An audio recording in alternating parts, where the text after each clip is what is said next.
Bonjour tout le monde et bienvenue dans cette 7e vidéo. Aujourd'hui je continue l'historique et donc en 1987 je vais vous parler de l'affaire Rivoire, c'est-à-dire 105 propriétaires des maisons individuelles ont assigné le foyer de Finnois en justice. Bon, donc il y a eu un procès, le procès il a été rendu le 16 mars 89, et donc ces 105 personnes donc, ont été déboutées. Alors pourquoi ils ont été déboutés? Ça c'était très intéressant de creuser un petit peu. Bon, je ne vais pas tout vous lire parce qu'il y en a des pages. Mais je vais synthétiser tout ça. Donc, je pense qu'ils se sont trop focalisés sur le fait que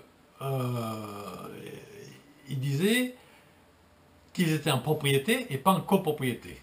Je vous lis le passage. Attendu enfin que les demandeurs soutiennent l'inapplicabilité en leur propriété du statut de la copropriété. Bon. Moi je pense que aujourd'hui, il faut arrêter de polémiquer. Est-ce qu'on est en lotissement? Est-ce qu'on est en copropriété? Il faut arrêter ça. Arrêter. C'est pas le plus important. Le plus important, c'est est-ce qu'on est en mode de gestion libre ou est-ce qu'on a le droit de nous imposer un mode de gestion forcé, c'est-à-dire avec un syndic professionnel. Tout est là. Si Maître Rivoire, à l'époque, s'était un peu plus penché, s'il avait un peu plus décortiqué le règlement de la copropriété, il aurait vu ça. Il aurait vu que nous, les propriétaires des maisons individuelles, on avait hérité du premier acquéreur le statut de mode de gestion libre. S'il avait eu, Maître Rivoire, l'intelligence, l'idée, on va dire, parce que c'est sûrement quelqu'un de très intelligent, ça je n'en doute pas, mais s'il avait eu l'idée de comparer notre mode de gestion actuel et le mode de gestion des 38, il aurait bien vu la différence. Il aurait compris.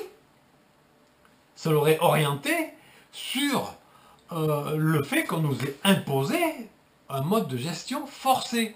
Voilà. Et ça fait plus de 50 ans, personne ne l'a relevé, ça. Absolument personne. J'ai l'impression que personne n'a lu le règlement en profondeur. Et c'est ça qui est important. Pourquoi? Il faut revenir à une logique simple. Parce que là, on peut polémiquer encore pendant des années et des années. Hein? Bon, ce que je veux dire par là, pourquoi on établit des règlements de propriété, de copropriété? Pour pas qu'il y ait de conflit entre nous, les habitants du quartier, entre nous, les propriétaires de nos maisons, enfin de notre copropriété, on va dire. Voilà, tout simplement. Bon. Si on se compare au 38, ben on constate quoi? Il y a eu plusieurs procédures en justice, donc ça, on a échoué là-dessus. Voilà. Comparé au 38, tout simplement. Nous, ça n'a créé que des conflits, ce règlement. Pourquoi? Parce qu'il n'a pas été respecté, tout simplement. Il n'a pas été respecté par le premier acquéreur, c'est-à-dire le foyer de Finnois, qui veut, lui, engendrer un maximum de bénéfices. Un règlement de copropriété, il n'est pas fait pour favoriser une entreprise de gestion privée. Pas du tout. Il est fait avant tout pour pas qu'il y ait de conflit entre les propriétaires. Voilà. Comment peut-on imaginer à l'heure actuelle que la justice cautionne ce fait-là? C'est-à-dire cautionne cette histoire de considérer nos maisons comme des immeubles couchés qui reposent sur aucun statut juridique. C'est une arnaque. C'est une arnaque juridique. Comment la justice peut cautionner ça? On se le demande, quoi. Alors au bout d'un moment, il faut arrêter. Il faut arrêter les polémiques. Tout mettre à plat et repartir sur une logique saine. Voilà. Donc, tout ce qu'on nous demande aujourd'hui, de payer des factures d'une autre copropriété dans un autre quartier, ça tient pas la route une seconde. Ça peut pas fonctionner. Comme ça, c'est pas possible. Il y a bien quand même une justice en France. Moi, je supporte pas l'injustice. Pas du tout, quoi. Moi, ça me révolte, quoi. Voilà. Donc, on peut voir en lisant, bon, je vais pas tout vous le lire, hein.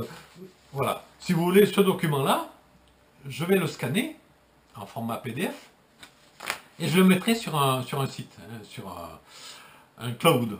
On appelle ça un cloud. Bon.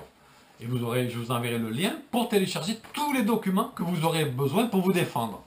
Voilà. Et vous verrez, à l'issue de la série de vidéos, je vous dirai ce que moi j'ai décidé de faire. Après, libre à vous de faire la même chose ou de payer comme vous demande enfin bon, les autres, hein, qui se sont laissés avoir par cette propagande on va dire, de plan de sauvegarde. Bon, c'est une véritable propagande. Ça, j'y reviendrai plus tard. Voilà. Bon, qu'est-ce que je voulais vous dire bah non. Donc, voilà. Hein. En gros, oui, en gros, ils ont été déboutés, les anciens aussi, parce qu'ils ont été dans... ils n'ont pas été capables de fournir les preuves de certains propriétaires qu'ils avaient fini de payer leur location avec promesse d'attribution, donc ils n'avaient pas les titres de propriété. Donc pour des trucs futiles, ils ont été déboutés. Voilà. Ça, c'est bien une volonté politique, hein, mais ça, j'y reviendrai plus tard. Ouais. Voilà, ça fait déjà 7 minutes. Je reparlerai de ça. Le but de certains, de nous maintenir dans ce labyrinthe où on ne trouve pas la sortie. J'en reparlerai plus tard. Bon, allez, je vous dis à la prochaine vidéo. Portez-vous bien. Ciao.